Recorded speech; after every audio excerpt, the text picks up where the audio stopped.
Serial killer, একের পর এক খুন করা যার নেশা। এরকম খুনির আবির্ভাব যখন কোনো এলাকায় ঘটে তখন তা পরিণত হয় এক আতঙ্কের নগরীতে। আজ আমরা এমনই এক সিরিয়াল কিলারের গল্প বলতে যাচ্ছি, তাও আবার আমাদের উপমহাদেশেরই এক সিরিয়াল কিলারের গল্প। নাম তার দি স্টোন ম্যান। 1985 থেকে 1989 সাল পর্যন্ত যে ভারতের মুম্বাই আর কলকাতায় তৈরি করেছিল এক ত্রাসের রাজত্ব। একজন সিরিয়াল কিলার যে ভিক্ষুক এবং গরিব কাপড় বিক্রেতাদের খুন করে চলেছে, এমন সন্দেহের প্রথম শুরু হয় ভারতের মুম্বাইতে। দুঃখের বিষয়, প্রথম 6টি খুন একইভাবে হলেও 6 নম্বর খুনের আগ পর্যন্ত মুম্বাই পুলিশ খুনাক্ষরেও চিন্তা করেনি এটি একটি সিরিয়াল কিলিংয়ের ঘটনা হতে পারে।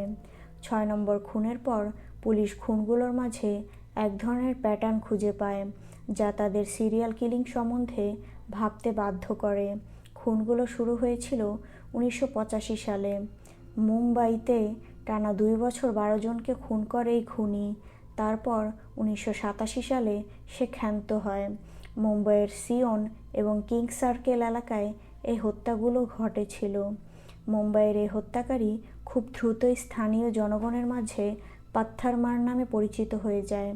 পাত্থারমারের খুনের ধরন ছিল খুবই সাধারণ। প্রথমেই সে একজন সাধারণ মানুষকে খুঁজে বের করত যে রাতে রাস্তায় রাস্তায় ঘুমায়। রাস্তায় ঘুমিয়ে থাকা মানুষটি যদি একটু নিরিবিলি জায়গায় একা ঘুমিয়ে থাকে তবেই সে খুনির টার্গেটে পরিণত হতো।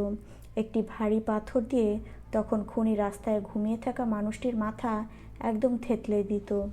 যে পাথরগুলো দিয়ে খুনি হত্যাগুলো ঘটাতো সেগুলোর প্রত্যেকটির ওজন প্রায় 30 কেজির মতো ছিল। বেশিরভাগ ক্ষেত্রেই যাদের হত্যা করা হতো তাদের পরিচয় কখনোই জানা যেত না।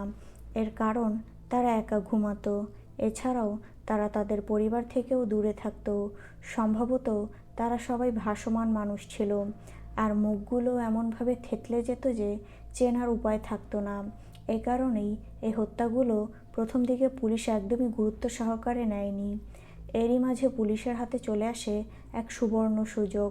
এই সিরিয়াল কিলার এক হোটেলের ওয়েটারকে রাতের আধারে পাথর দিয়ে মাথায় আঘাত করে হত্যার চেষ্টা করে। এই ওয়েটারের নিজের কোনো বাড়ি ছিল না, তাই সে রাস্তায় ঘুমাতো। খুনি তাকে খুন করার জন্য ঝাঁপিয়ে পড়লে সে কোনোভাবে তাকে ফাঁকি দিয়ে দৌড়ে পালিয়ে আসতে সক্ষম হয়। পরে পুলিশ তাকে জিজ্ঞাসাবাদ শুরু করে, কিন্তু দুর্ভাগ্য যে সিয়নের রাস্তার মৃদু আলোয় বেঁচে আসা এই ওয়েটারটি খুনিকে একদমই দেখতে পায়নি, তাই তার কাছ থেকে তেমন কোনো তথ্যই উদ্ধার করা সম্ভব হয়নি। 1987 সালের মাঝামাঝি সময়ে 12টি খুনের পর হঠাৎ করেই মুম্বাইয়ের এই হত্যাকাণ্ডগুলো একদম থেমে যায়। কলকাতা, 1989 সাল।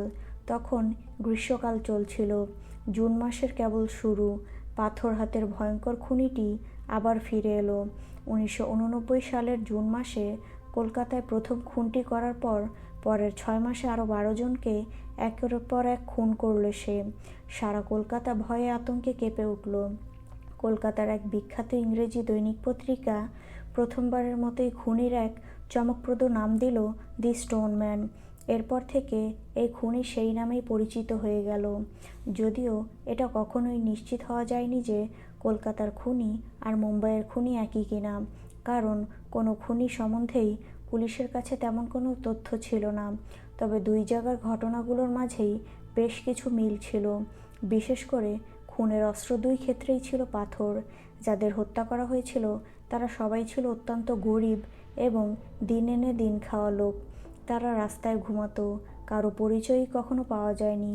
খুনের সময়গুলো মুম্বাই আর কলকাতার ক্ষেত্রে একই রকম ছিল, তাই যদি একই খুন নাও হয়ে থাকে তাহলেও কলকাতার খুনি অবশ্যই আগের মুম্বাইয়ের স্টোনম্যানের কর্মকাণ্ড দ্বারা প্রভাবিত ছিল। তাই মুম্বাই পুলিশের কাছে থাকা যাবতীয় প্রয়োজনীয় তথ্য কলকাতার পুলিশ সংগ্রহ করতে শুরু করে। খুনি এখানেও অত্যন্ত ভারী পাথর মাথায় মেরে তার শিকারদের হত্যা করত। মাথায় আঘাতের ধরন দেখে পুলিশের ধারণা হয় পাথরগুলো দিয়ে বেশ উঁচু থেকে তাদের মাথায় আঘাত করা হতো।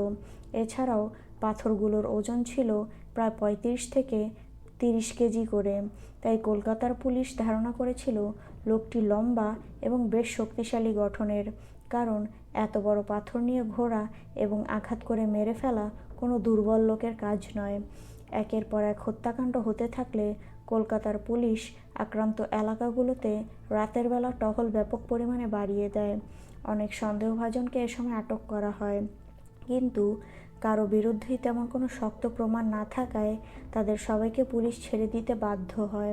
তবে আশ্চর্যের বিষয়, 1989 সালে পুলিশি ধরপাকড় শুরু হওয়ার পর হঠাৎ করে এই হত্যাকাণ্ডগুলো থেমে যায়। তাহলে কি স্টোনম্যান পুলিশের হাতে ধরা পড়ার ভয় পেয়েছিল? ভয় পেয়ে সে তার হত্যাকাণ্ড থামিয়ে দেয়? এই প্রশ্নের উত্তর হয়তো অজানাই রয়ে যাবে। কলকাতা এবং মুম্বাই পুলিশ এখনও নিশ্চিত নয় তাদের এলাকার ঘটনাগুলো একই খুনি ঘটিয়েছিল কিনা। এমনকি তারা এটাও নিশ্চিত নয় যে কলকাতার খুনগুলোই একই খুনি করেছিল কিনা, বা এটা কোনো একদল খুনির সম্মিলিত কাজ কিনা। এছাড়াও এটা নিশ্চিত হওয়া যায়নি যে এর মাঝে কোনো কোনো খুন স্টোনম্যানের খুনের ধরন দেখে প্রভাবিত হয়ে অন্য কেউ নকল করে করেছিল কিনা। এমনকি পুলিশ এখনও এটাও জানে না যে এটি কোনো পুরুষ নাকি নারীর কাজ। তবে রাতের বেলা হত্যাকাণ্ডগুলো ঘটে থাকায় পুলিশের ধারণা এগুলো সম্ভবত কোনো পুরুষই ঘটিয়েছে, কারণ উপমহাদেশে এত রাতে নারীদের অবাধ চলাচল সাধারণত দেখা যায় না। আবার এমনটাও হতে পারে যে খুনি নিজেও একজন উদ্ভ্রান্ত এবং রাতে রাস্তায় রাস্তায় ঘুরে বেড়ায়। মুম্বাইয়ের যে এলাকায় ঘটনাগুলো শুরু হয়েছিল সেই সিয়ন এলাকাতে অনেক কালো জাদু বা তন্ত্রমন্ত্র সাধনাকারীদের দেখা যায়। এটা তাদের একরকম ঘাঁটিই বলা চলে। তাই অনেকেই ধারণা করে থাকে এই হত্যাকাণ্ডগুলো কেউ কোনো এক তান্ত্রিকের কথা মতো এক বিশেষ কর্মের অংশ হিসেবে করেছিল। সে সময় মুম্বাই আর কলকাতায় এই স্টোনম্যান এক আতঙ্কের নাম হয়ে দাঁড়িয়েছিল। সেখানকার অনেকেই বিশ্বাস করত এই হত্যাকাণ্ডগুলো কোনো অতিপ্রাকৃতিক সত্তা ঘটিয়েছে। রহস্যজনক এই সিরিয়াল কিলার স্টোনম্যান এখনও পুলিশের ধরাছোঁয়ার বাইরেই রয়ে গেছে, যদিও তার নামে তদন্ত ফাইল কলকাতা এখনও খোলা রয়েছে।